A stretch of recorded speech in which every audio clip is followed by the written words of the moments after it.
अस्सलाम वालेकुम नाजरीन। रात एक ख़बर नज़र से गुज़री कि अमीर जमात इस्लामी जनाब सिराजुल हक साहब अपनी पार्टी सरबराही से मुस्ताफ़ी हो चुके हैं और सुन के दुख भी लगा और ख़ुशी भी हुई। दुख इस वजह से कि एक बहुत ही ईमानदाराना सेटअप रखने वाली जमात जो सिराजुल हक साहब जैसे ईमानदार लीडर से महरूम हुई, और ख़ुशी इस वजह से हुई कि सिराजुल हक साहब ने जो एक गैरत ईमानी का सबूत देते हुए कि अगर मैं इतनी ईमानदारी और इतनी मेहनत शब व रोज़ की मेहनत के बावजूद भी पार्टी को नताइज नहीं फ़राहम करवा सका तो कोई हक़ नहीं बनता कि मैं इस ओहदे पे विराजमान रहूं। तो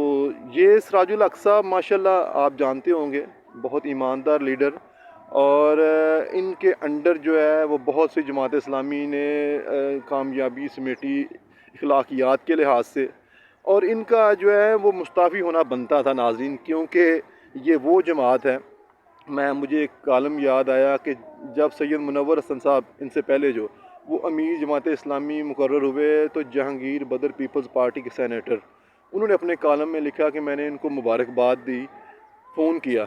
तो मैंने कहा मुनव्वर हसन साहब आपको मुबारक हो। तो उन्होंने कहा कि बदर साहब मुझे मुबारकबाद ना दें, मेरे साथ अफसोस करें, क्योंकि ये अल्लाह ताला ने मुझे इतनी बड़ी ज़िम्मेदारी दे दी है, मैं इसके साथ कैसे पूरा आऊँगा। तो ये वो लोग हैं, इससे पहले कादी हुसैन अहमद साहब, मियाँ तुफ़ैल मोहम्मद साहब और सैयद मदूदी, ये वो दरवेश लोग हैं जिन्होंने इबादत समझ के ये काम किया है। तो क्यों ना सिराजुल हक साहब मुस्ताफ़ी होते, क्योंकि एक तसलसल आ रहा था कि पाकिस्तान में चंद एक दो जो पार्टियाँ हैं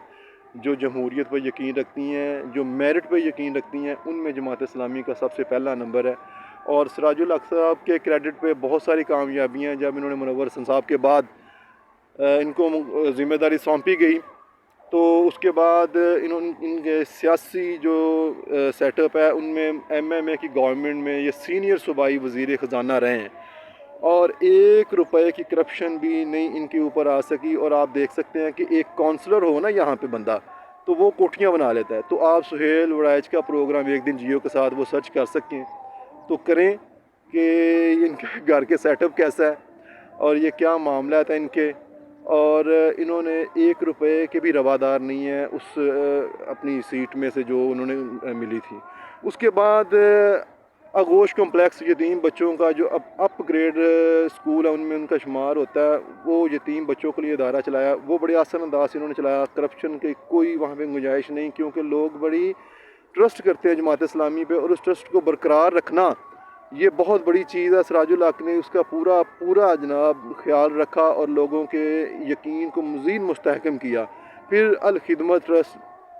जहाँ पे ज़लज़ला आता है, ये डिज़ास्टर वगैरह आते हैं, वहाँ पे जमात इस्लामी को अल खिदमत ट्रस्ट पहुँचती है, उसमें भी जमात इस्लामी का ये जो है तशख़्ख़ुस बरकरार रखा सिराजुल हक साहब ने। तो मैं